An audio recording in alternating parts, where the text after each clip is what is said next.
மாநிலத்தினுடைய உரிமைகளை இதுவரையில் அவர் மீட்க முடியல. அது அனைத்து இந்திய அண்ணா திராவிட முன்னேற்ற கழக வேட்பாளர் வெற்றி பெற்றால்தான் மீட்க முடியும். அந்த தைரியம், அந்த தில்லு திராணி தெம்பு அதிமுக காரருக்கு தான் இருக்குது, வேற யாருக்கும் கிடையாது. அதற்கு நீங்க தான் ஒத்துழைப்பு கொடுக்கணும். உங்களுடைய மாநிலம் இன்றைக்கு யூனியன் பிரதேசத்திலிருந்து இன்றைக்கு தனி மாநிலமாக அந்தஸ்து பெற வேண்டும் என்றால் இரட்டை சின்னத்துக்கு வாக்களித்து நம்முடைய வேட்பாளரை வெற்றி பெற செய்து இந்த மாநிலம் தமிழ்நாடை போல சுதந்திரமாக செயல்படும். மக்களால் தேர்ந்தெடுக்கப்பட்ட அரசாங்கம் துணைநிலை ஆளுநருடைய கட்டுப்பாட்டில் இருப்பதிலிருந்து விடுவிக்க வேண்டும் என்று சொன்னால் நம்முடைய வேட்பாளர் வெற்றி பெற வேண்டும். இங்க எந்த திட்டத்தையும் நிறைவேற்ற முடியல. இன்றைக்கு தேர்தல் நேரத்தில் மக்களை சந்திச்சு பல்வேறு வாக்குறுதிகளை கொடுத்து தான் வாக்குகளை கேட்கிறோம். அவங்களும் வாக்களிக்கிறாங்க, வெற்றி பெறும், ஆட்சி அமைக்கிறாங்க.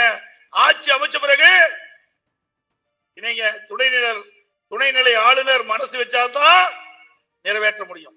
எந்த கோப்பும் தன்னிச்சையாக முடிவெடுக்க முடியாது முதலமைச்சரால். இங்க வரும்போது கூட சொன்னாங்க, இங்க தலைமைச் செயலகம் சட்டமன்றம் கட்டுவதற்கு 3 ஆண்டுக்கு முன்பாகவே கோப்பு அனுப்பப்பட்டு இன்றைக்கு ஆளுநர்கள் நிறுத்தி வைத்துக் கொண்டிருக்கின்றார். டெல்லி கூட அனுப்பல. ஆக மிகப்பெரிய திட்டம். இந்த மக்களுடைய கனவு இங்க ஒரு புதிய தலைமைச் செயலகம், புதிய சட்டமன்ற அளவு கட்ட வேண்டும் என்று அது கூட நடக்கல. அப்போ தேர்ந்தெடுக்கப்பட்ட மக்களுக்கு, தேர்ந்தெடுக்கப்பட்ட பிரதிநிதிகளுக்கு என்ன நிதி இருக்குது? அவர்களுக்கு எந்த ஒரு அதிகாரமும் இல்லையே. இன்னைக்கு தமிழ்நாட்டில் அப்படி அல்ல. இன்றைக்கு தனி மாநில அந்தஸ்து இருக்கிற காரணத்தினால அங்கே தேர்ந்தெடுக்கப்பட்ட அரசாங்கத்திற்கு முழு அதிகாரம் இருக்குது, முதலமைச்சருக்கு முழு அதிகாரம் இருக்குது. அதே போல புதுச்சேரியிலும் வர வேண்டும் என்று சொன்னால் அதிமுக வெற்றி பெற வேண்டும். இன்றைக்கு 10 ஆண்டு காலமா திமுகவும் காங்கிரஸ், என்ஆர் காங்கிரஸ் மாறி மாறி ஆட்சிக்கு வர்றாங்க.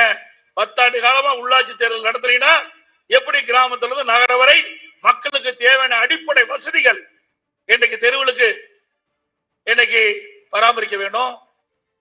அதே போல கழிவுநீர் கால்வாய்கள் சுத்தப்படுத்த வேண்டும். குடிநீர் விநியோகம் சரியா கொடுக்க வேண்டும். தூய்மை அங்க இருக்கின்ற தெருக்கள் தூய்மையா வைத்துக் கொள்ள வேண்டும். இது எல்லாம் இருக்க வேண்டும் சொன்னா உள்ளாட்சி தேர்தல் மிக மிக முக்கியம். உள்ளாட்சி தேர்தல் இல்லைன்னா நிச்சயமா மக்களுக்கு தேவையான அடிப்படை வசதிகள் செய்ய முடியாத ஒரு சூழ்நிலை.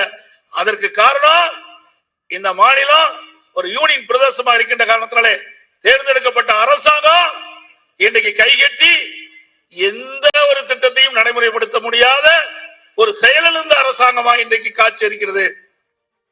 அவை இதையெல்லாம் மாற்றம் தேவை. மக்கள் எண்ணுகிறார்கள். அந்த எண்ணத்தை நீங்க தான் நிறைவேற்றப்பட வேண்டும்.